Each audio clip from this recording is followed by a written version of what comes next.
tentang takdir. Semuanya adalah ketentuan Tuhan. Dan kehendak Tuhan selalu baik buat kita. Amin saudara. Disitulah. Karena itu akhir zaman. Bukan tidak ada, memang ada dalam Alkitab ada. Ada, tapi tidak jadi konsep.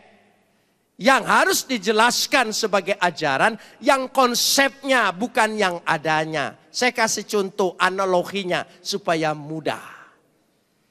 Saudara datang ke sini, saudara lihat di persimpangan di mana-mana, saudara pernah ketemu gelandangan dan pengemis?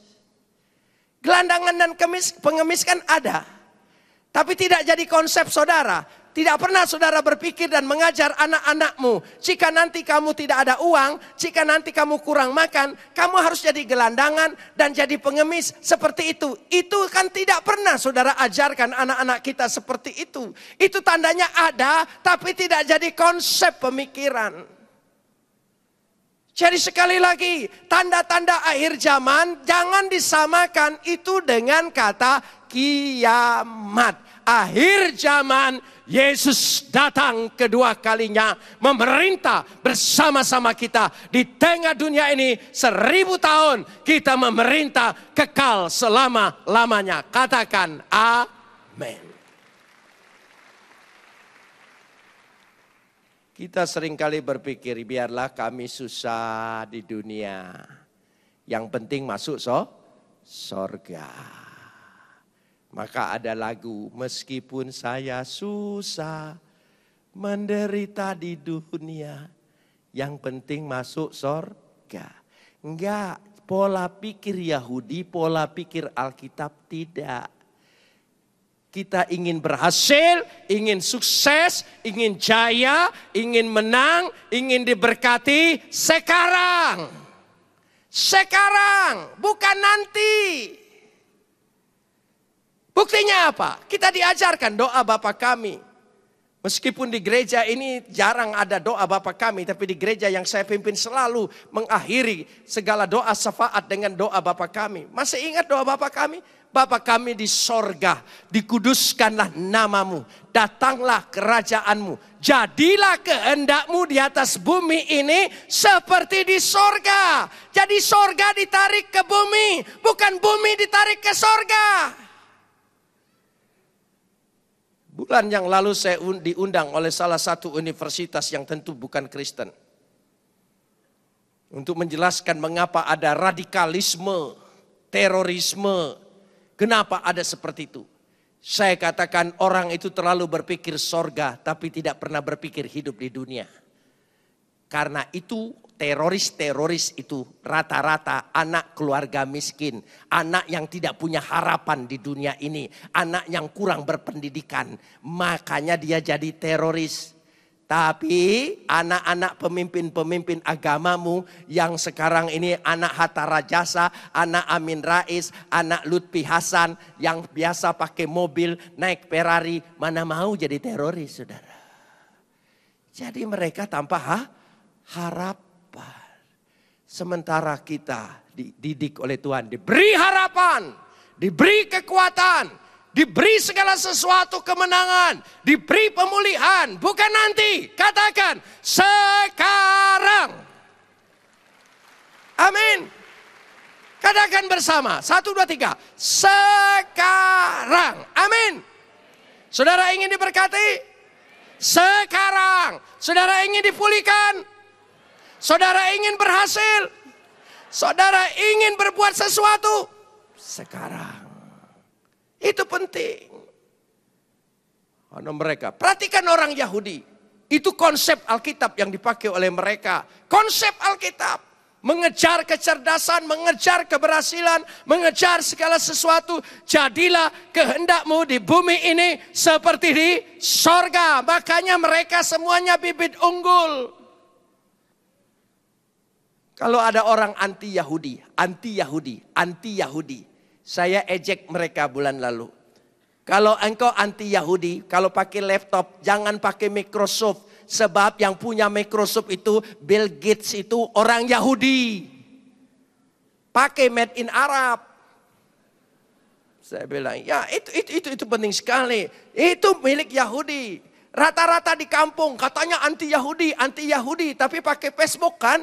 Yang punya Facebook itu orang Yahudi, tahu kagak? Pakai Skype itu adalah orang Yahudi. Bangga pakai Nike, bangga pakai Converse di mana-mana. Padahal itu punya orang Yahudi lagi. Makanya nggak jujur seperti itu. Saudara ingin berhasil? Lihat raja-raja uang, siapa? Karena memakai pikiran Alkitab. Sekarang, sekali lagi katakan bersama, sekarang. Saudara yang diberkati sekarang? Nah, mari kita lihat. Tuhan itu berbuat sesuatu dahsyat. Kita baca ayat ini.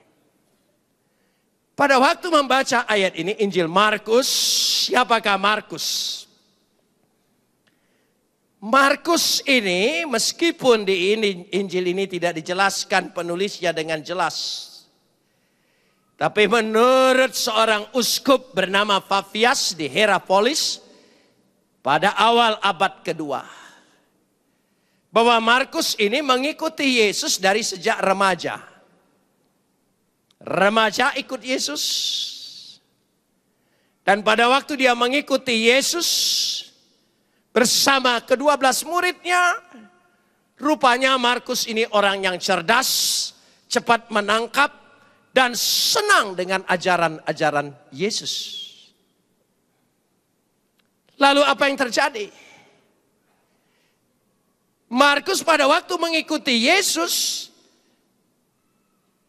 kata uskup Papias ini, ada hubungan erat antara Markus dengan Petrus. Sehingga Markus seringkali mencatat ajaran-ajaran Yesus yang diingat oleh Petrus, dicatat oleh Markus. Makanya Injil Markus ini adalah Injil Petrus. Saudara bisa baca dari sejak awal Injil Markus. Setiap kali selalu diawali dengan kata nama, bicara dengan murid selalu. Kalau tidak Simon Petrus. Coba buktikan. Itu menandakan Injil ini adalah Injil Petrus. Markus hanya mencatat saja. Yang kedua, selain ada hubungan yang erat, ada pengalaman yang sama, perasaan yang sama. Sama-sama pernah menyangkal Yesus.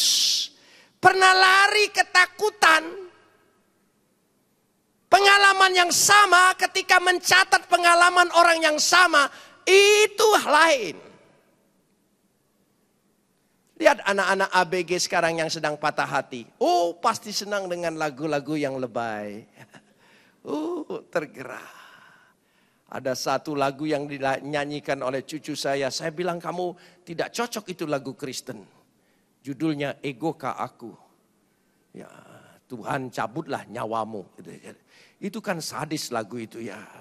Supaya sama-sama tidak memiliki. Kira-kira begitu saudara. Nah itu lagu lebay sekali. Tetapi kenapa ini? Karena ada perasaan yang sama. Kita perhatikan di sini. Kegagalan Markus sama dengan kegagalan Petrus dalam mengikuti Yesus. Kita baca dulu Markus pasal 14. Mari kita lihat dulu. Kita periksa sebelum ayat ini yang lain. Markus pasal 14. Markus pasal 14. Dari ayat 50 sampai 52. Markus 14, 50 sampai 52. Mari kita lihat di sini sama-sama. Lalu semua murid itu meninggalkan dia dan tolong sambung. Wah, semua murid melarikan diri. Ada seorang pemuda yang pada waktu itu hanya memakai sehelai kain lenan untuk menutupi badannya mengikuti dia. Mereka hendak menangkapnya, tetapi ia melepaskan kainnya dan lari dengan telanjang. Itulah Markus. Karena dia pikir, wah ini ada di Taman Getsemani.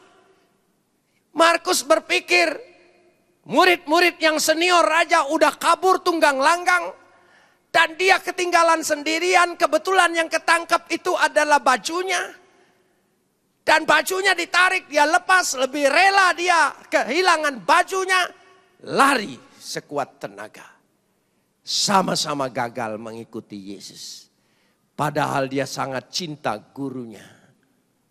Petrus juga menyangkal Yesus. Pengalaman yang sama. Bahkan bukan hanya itu saja. Pada waktu dia sudah jadi penginjil. Dia penginjil yang takut menderita. Gagal lagi ikut Yesus.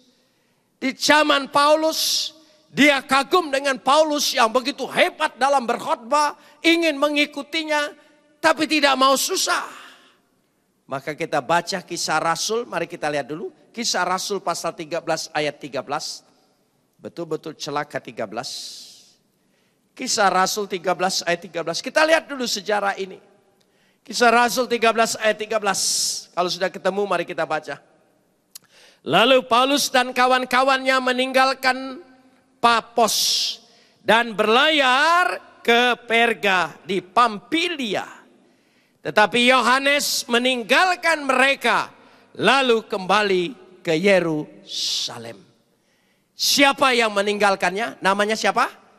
Yohanes. Kalau saudara tidak baca ayat lain, saudara pikir Yohanes yang menulis Injil Yohanes. Bukan. Makanya kalau Alkitab itu ditafsir secara Alkitab. Jangan menurut kira-kira spekulasi manusia. Dikatakan di situ pada Kisah Rasul masih. Kita baca sekarang Kisah Rasul pasal 15. Kisah Rasul pasal yang ke-15. Ayat 37 dan 38. 37 dan 38. Ya.